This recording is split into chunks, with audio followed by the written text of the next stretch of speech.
Welcome,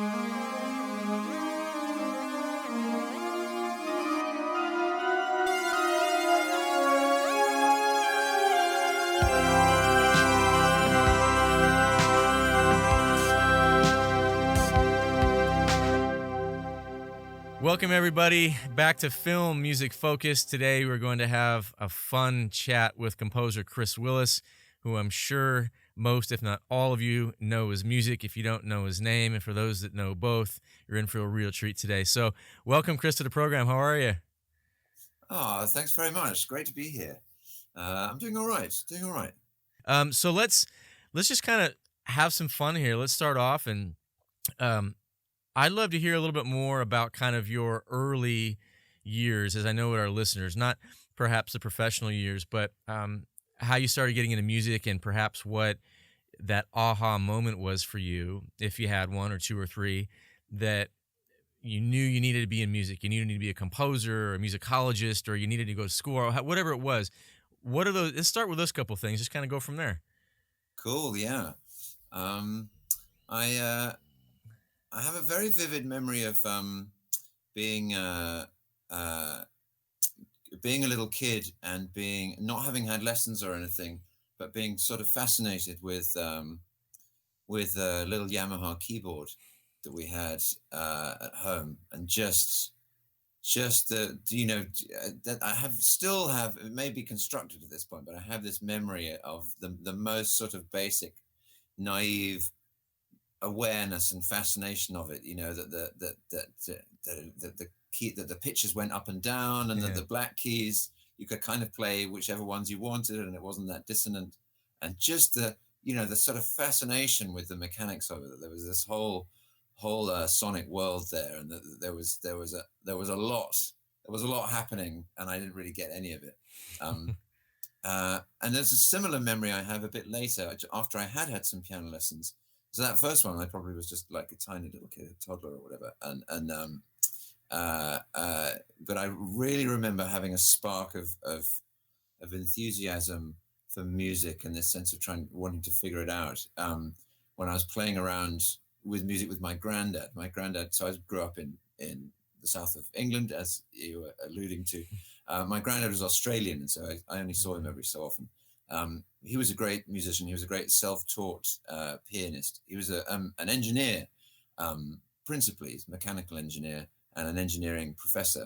But he was a self-taught pianist and very, very interested in music theory and nuts and bolts of music. And I remember sitting down with him and him showing me a particular voicing of a C major chord, and doing a little trick with the harmonic series where you silently hold down a low C on a piano so that the string is available to vibrate.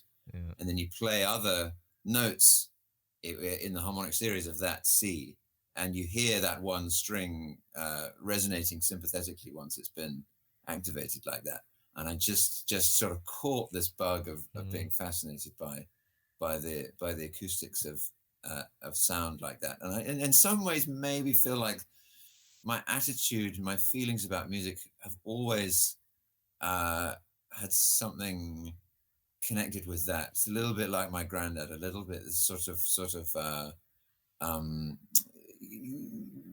something of the engineer about it, trying to figure things out and reverse engineer other things, and being stuck on something until I can figure it out when I discover some new musical thing. You know what I mean?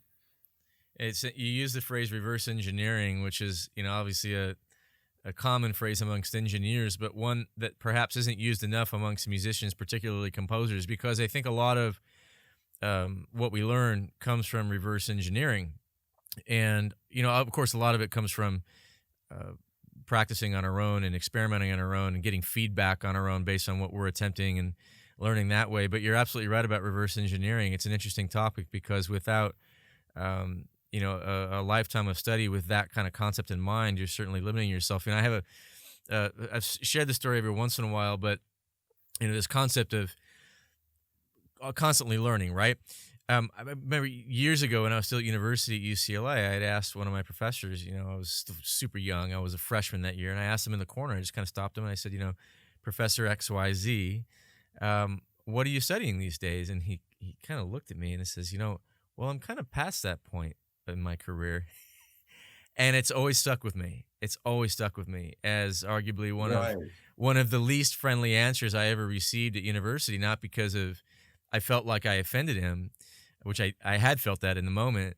But looking back on it now, 20 years later, that's not, the way to approach, in my view, continuing your learning process, which goes until you're unable to breathe. Yeah, well, it's so inexhaustible, music, isn't it? And even the same piece of music will seem different to you if you kind of come back to it Yeah. year after year. You kind of realize that you get some aspect of it that you didn't before, or that it seems Yeah.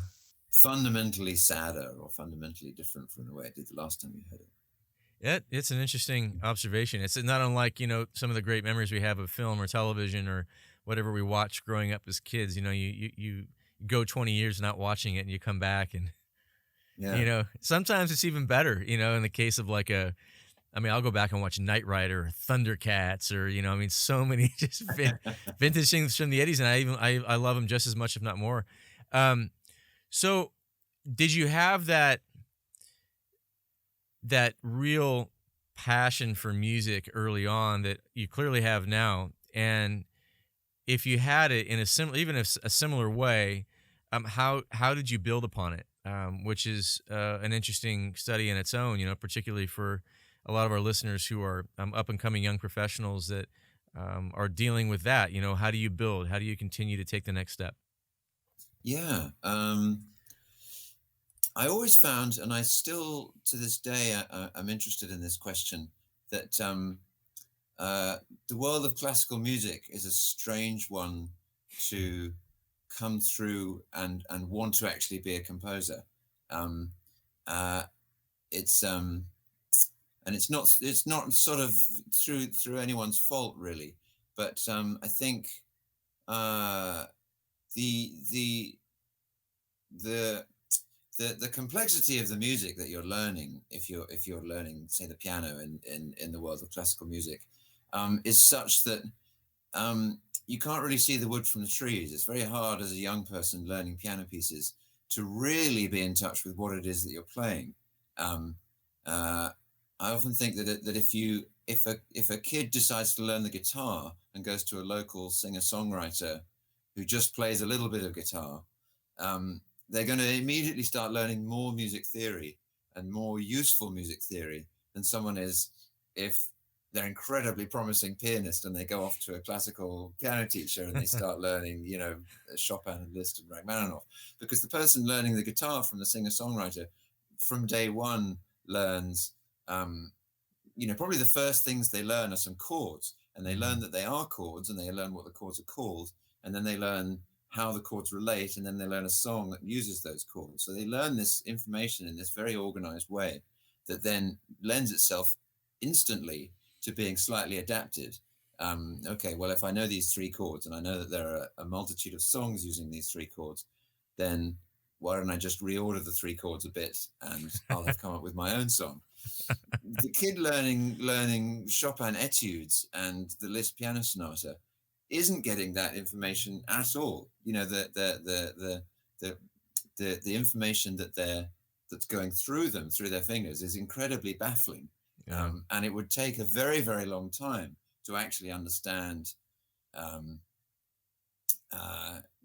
all the seventh chords and secondary dominants and modulation and pedal points, even to understand a couple of bars of a complex piece of Chopin, for instance. So it's nobody's fault, but the whole idea of learning what the music means at the same time as learning your instrument has sort of fallen away from classical music, I think, over the centuries, as the music's become so formidable. If you turn the clock back, you do eventually get to a world where a kid wanting to learn the piano in 17th century Italy is the way they learn it actually is very similar to the way that a kid learns the guitar from the local singer-songwriter now. You did used to start with building blocks, but people wrote too much good music, and the idea of teaching music by teaching good compositions and making people just learn those was too tempting. Yeah. And the music got very difficult too. So you really had to spend years and years just learning how to play it. Yeah. It felt like always, it sort of feels in classical music, it feels like a waste of time if you spend too much time talking about theory.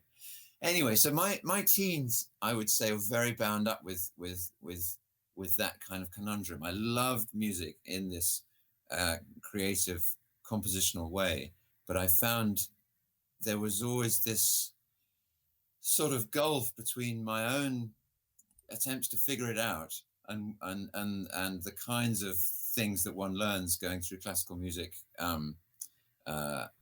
officially. And very, very gradually they started to meet.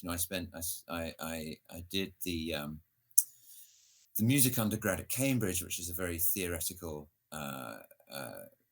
undergrad to do, and I went from there. Actually, there's a quirk of the British system, which is that Oxford and Cambridge don't do a music course that is like the one that you would have done at UCLA, or so many people in the States would do, where you do some theoretical stuff and you do some playing and you do some composing.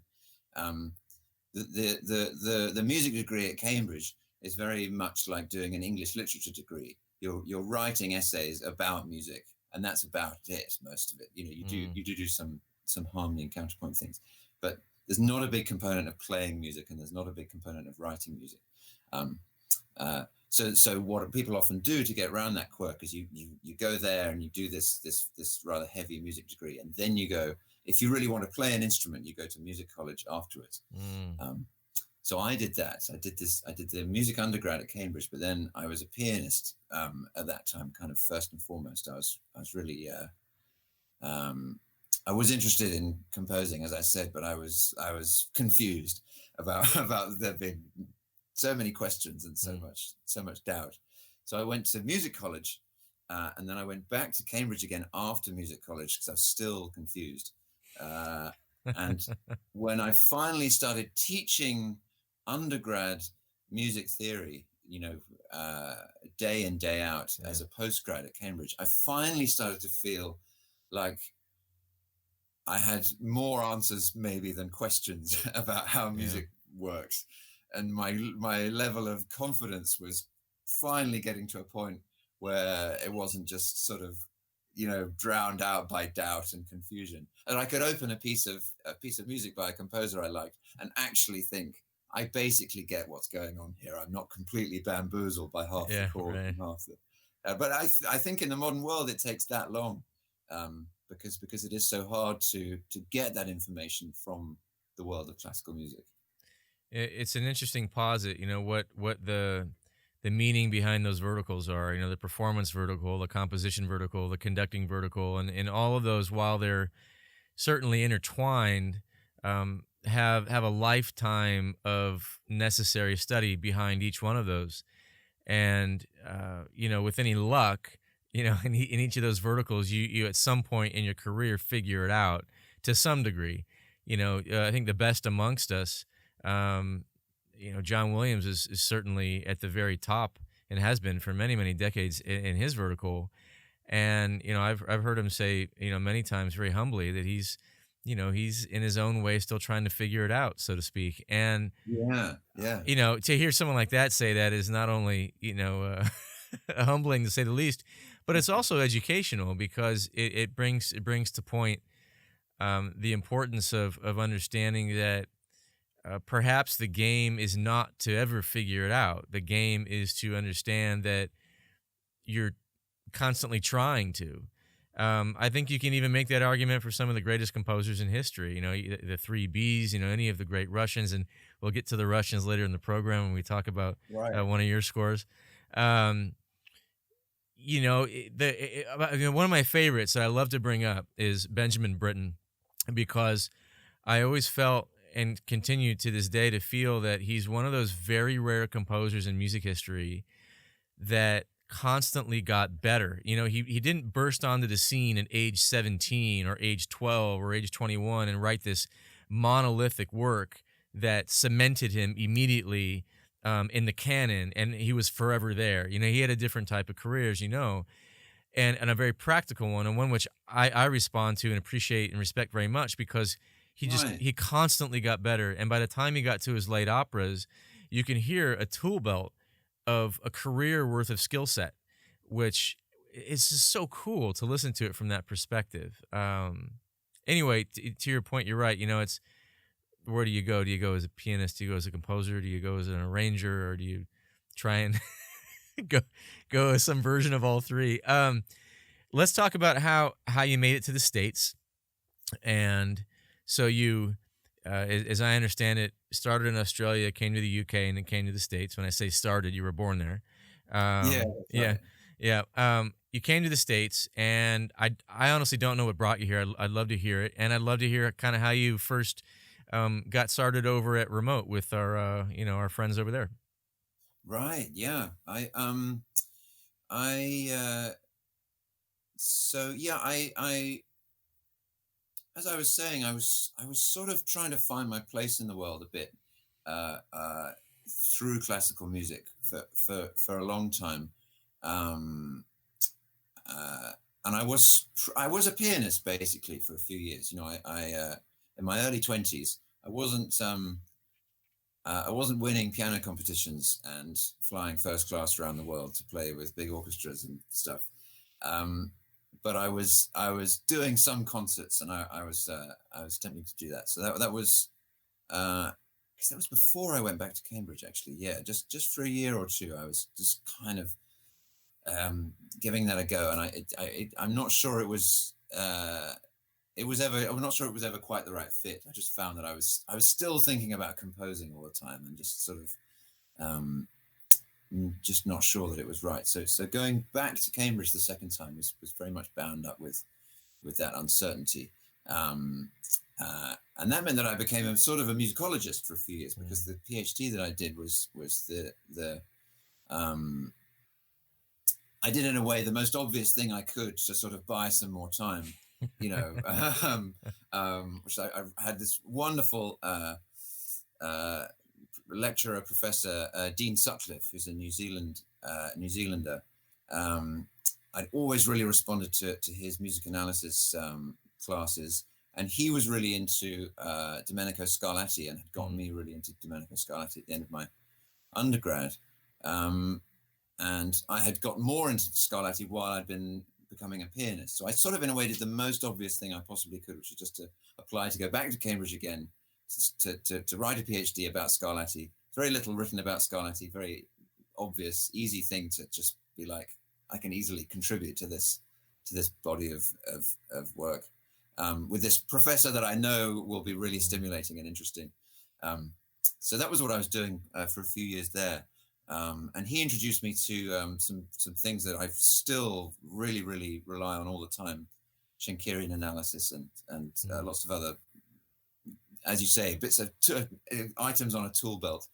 Um, but while I was there, um, I sort of, with that sense of security. I think perhaps something to do with not practicing the piano, all day, every day, and not being constantly stressed about, some recital or some concerto that I had around the corner. Because I sort of let that whole side of what I was doing relax once I got back to Cambridge. I really just started, it was like the clouds sort of gradually parted, and I just saw that I'd always really liked film, and I'd always really wanted to be a composer. I'd never kind of thought that concretely about being a film composer specifically, but it just, in one of these strange ways, it just started to seem incredibly obvious. I would say, in fact, to friends around then, when I was really starting to get into film music and trying to work out a way to go to LA, I was like, oh, I've realized, like, I think I should be a film composer.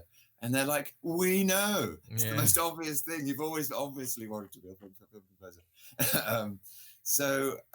While I was at Cambridge, I started that process that I think lots of listeners will, know about, and which has changed a bit since the advent of the internet. But that is trying to figure out, how do people write film music at the moment, trying to understand how to build a studio, what bits of software to get, having not nearly enough money to actually do the things I was hearing about. So I was just tinkering and doing the very beginnings of that. But very, very fortunately, I got in touch with Rupert Gregson-Williams, and I had made a demo because I hadn't really got anywhere really tangible with sequencing and with samples. I made a demo CD in a much more old school, very sort of Cambridgey kind of way. Actually, I got a little chamber group together, and I got 2 Rode mics, a stereo pair, and put them in and put the musicians in a really nice space, of which Cambridge has loads, a nice chapel in Cambridge, and just recorded a whole sort of demo CD's worth of filmy sounding stuff, but with this. I mean, it all ended up coming out sounding a bit like a low budget BBC period thing, because that's kind of what those things have. You know, they only have like 7 people. But I really threw myself into it, and it did create this little demo CD. And I as I say, by a very circuitous, tenuous connection, a friend of a friend of a friend's, you know, sister knew Rupert, kind of thing. I got this CD to him, and he really liked it, and we sort of stayed in touch, and he actually brought me out to LA a few times to do things. His career was in a bit of a whirlwind at that time, so I would sort of show up and try and be useful for a bit, and then go back to my PhD for a while. And after a little bit of that kind of chaos, I sort of figured out that I think what I need to do is to just show up, because there's a slight sense in LA that you have to be a bit crazy to be here. And I'm asking a lot of Rupert I was sort of waiting for him to pick up the phone and say, "Hey, Chris, I've got this job for you where you're going to be working this many hours a day, and the pay is going to be exactly this. And even though you've never done any movies before and you're in the UK, don't worry, I'll leave all that to me, and I'll yeah, that's right. That's right. I realized that wasn't really reasonable. Yeah. So I used basically all of the money that I earned from a gig that I'd done with Rupert to come out to LA and to sort of show that I was ready / insane enough to kind of do whatever work he might have. It's probably the most risky, crazy thing I've ever done, kind of flying over without a firm job offer. But sure enough, he was very receptive, and so I was suddenly found myself working with him in his studio and learning the ropes. I will be forever grateful to him, actually, because on paper I really don't think I was qualified. I was an okay, maybe even a good composer, but there was so much about film music that I didn't know. That was very, very cool of him to sort of, you know, to see something that he liked and to be prepared to sort of take a risk, or just be very patient with all of the other things. I really, you know, I didn't know much about sequencing, and I knew nothing about kind of mics and synthesizers. And fortunately for me, he was based at Remote Control at that time, so I was thrust into that world. My entire friend circle became all of the people my age at Remote Control, and I was able to learn an enormous amount about things that I knew nothing about. I'll also be forever grateful to all of those people. I hear people talking about that era at Remote Control now like it's a sort of golden age, because there were so many interesting people there at once. So Matt Margerson was there, and I moved on, and Matt and I worked together on several films of Rupert's. And Lorne Balfe was across the hall, just beginning to work with Hans.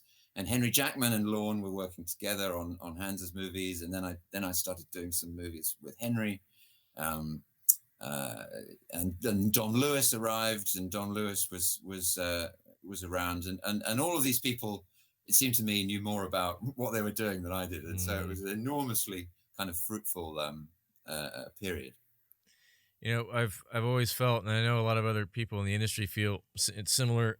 While um, the community there, remote control, has a very kind of strong sense about the technology and how they work together in a very unique way. And the folks that have come out of there, they're so talented. You're on that list, of course. That it's interesting that that is really the only thing, at least in a big way, that's left out here in Los Angeles that in some way resembles the studio system of old. Where, and by that part, I mean, the music department in the studio systems, where there were, staff composers and there were staff orchestras, and no matter what you wrote, you show up with a staff orchestra and they're going to play the living heck out of it.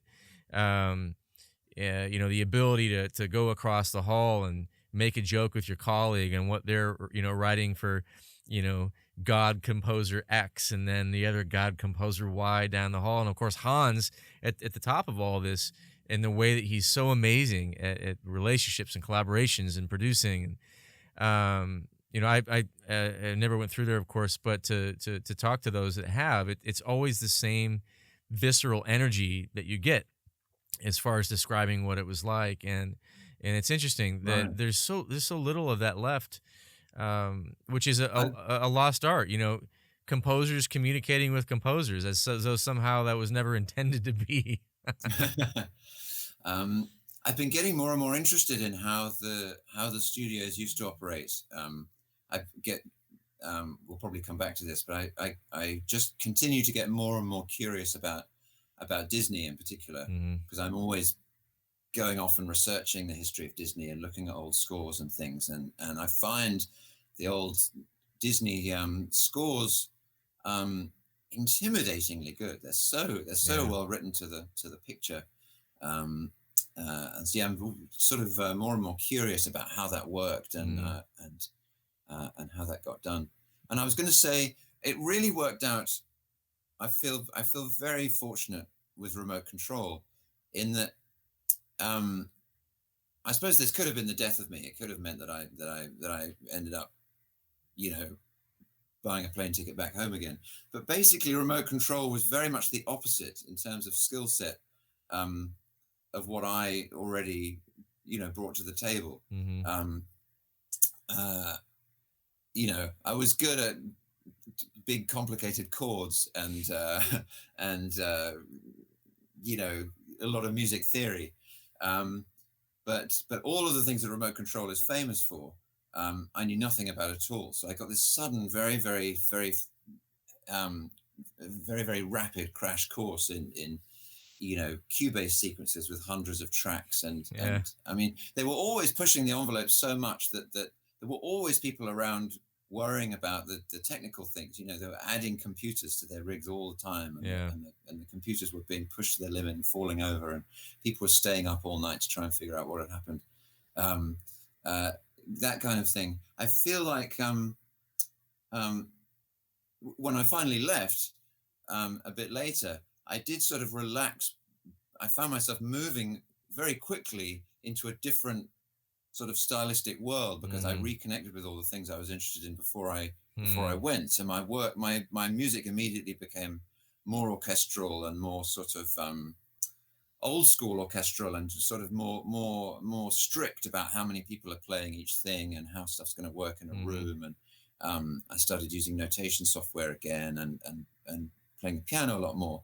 But it's a bit like being in the army, basic training. There are a lot of things about remote control that just then stay with you. You Right. never lose a basic level of competence.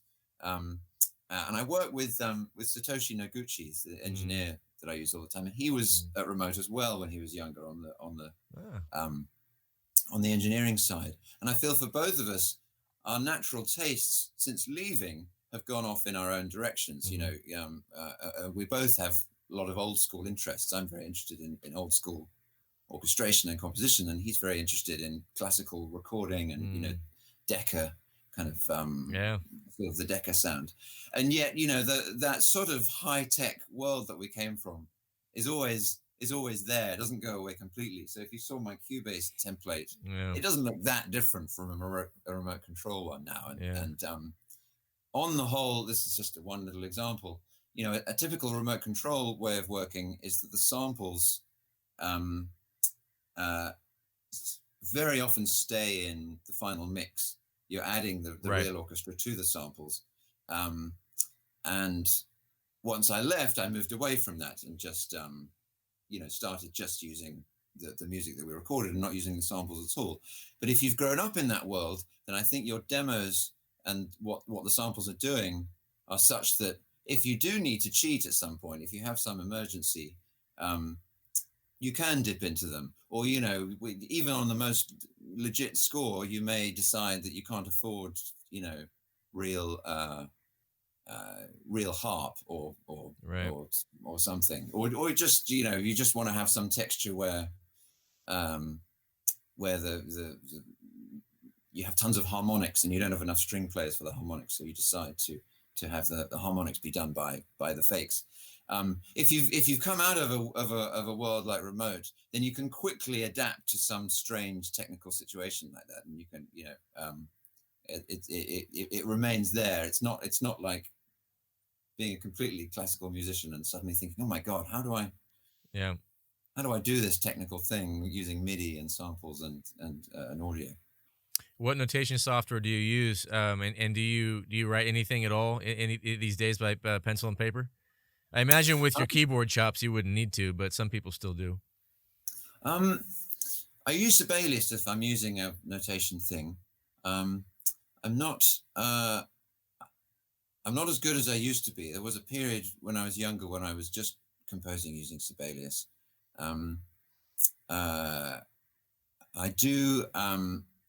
do use an orchestrator, in the sort of normal film music way. I work with Ed Tribeck, who's a wonderful orchestrator.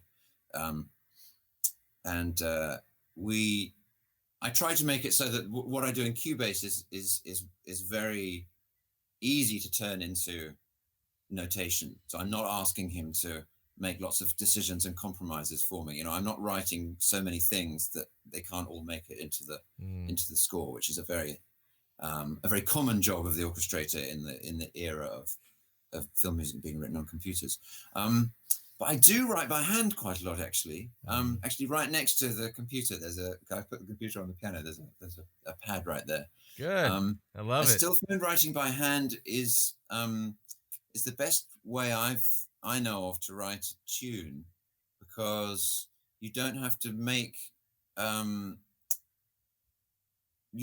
all the decisions at once. It's flexible in a way that I don't think any kind of software is yet. If I know the last 3 notes of the tune, I can just put them down. Or if I know the contour but I don't know the rhythm, sure, I can do that.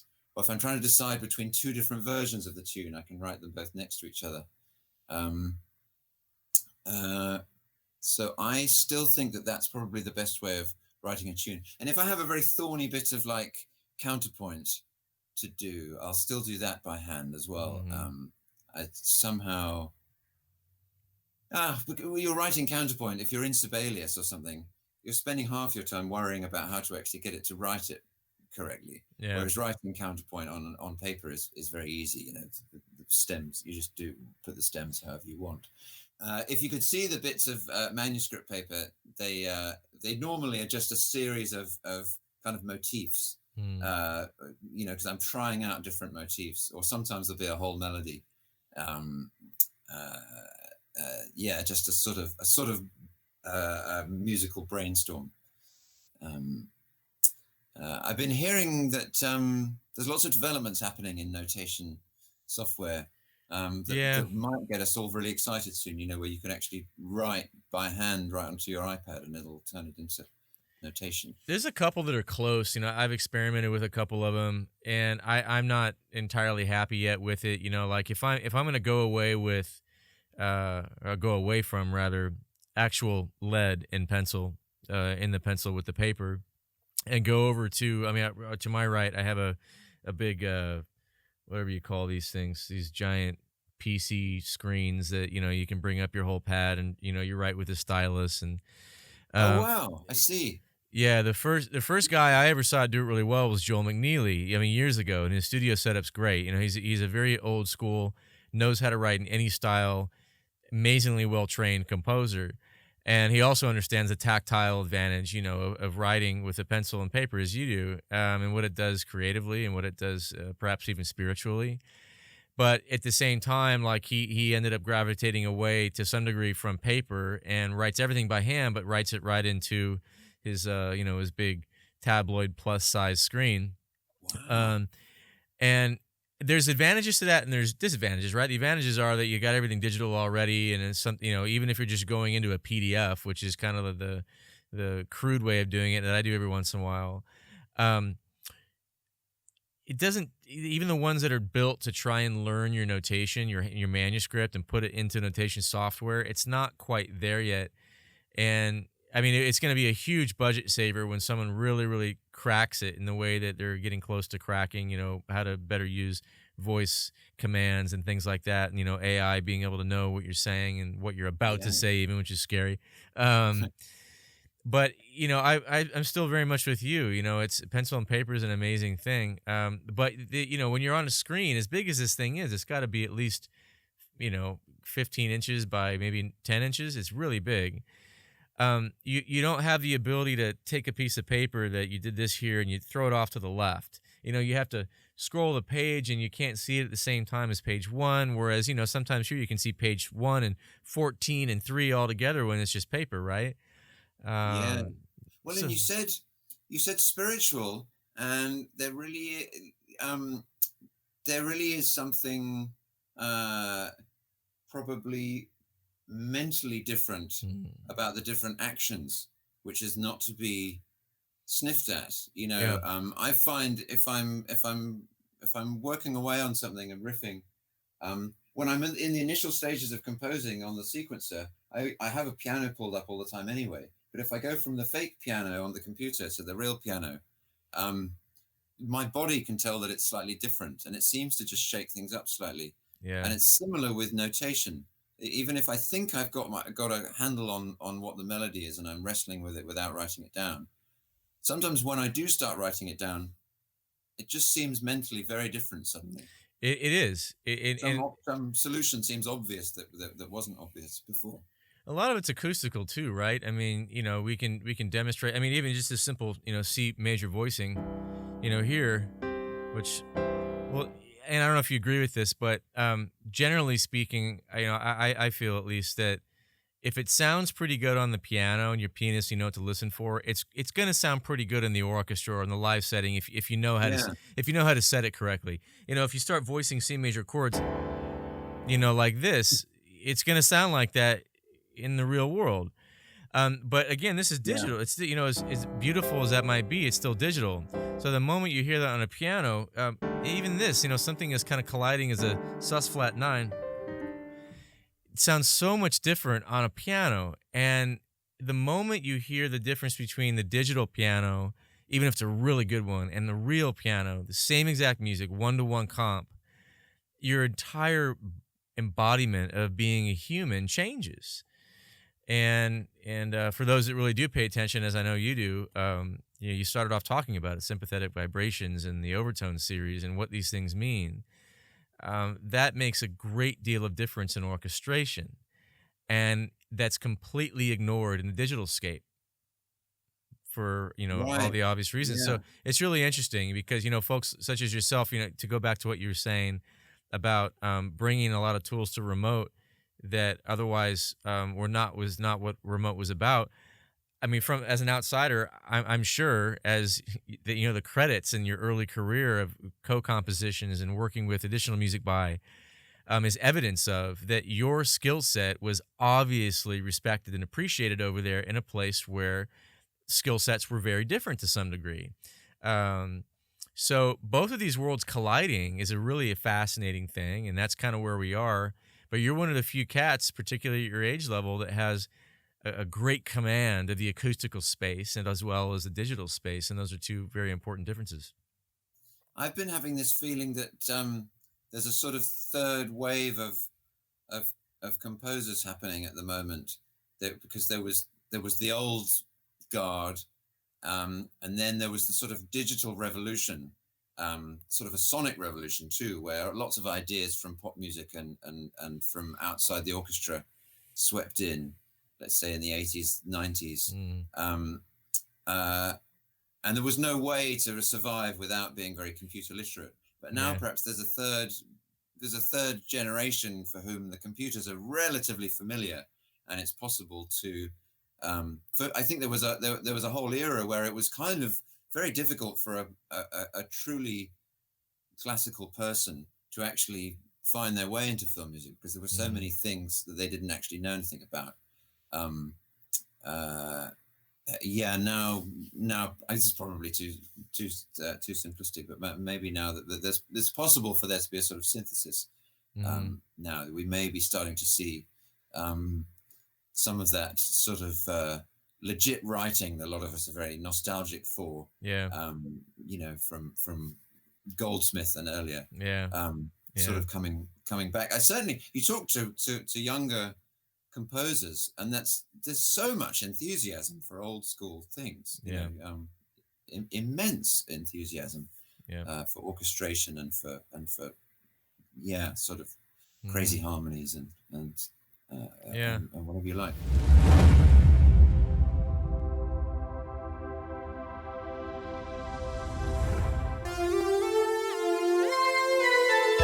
Brought to you by Cine Concerts.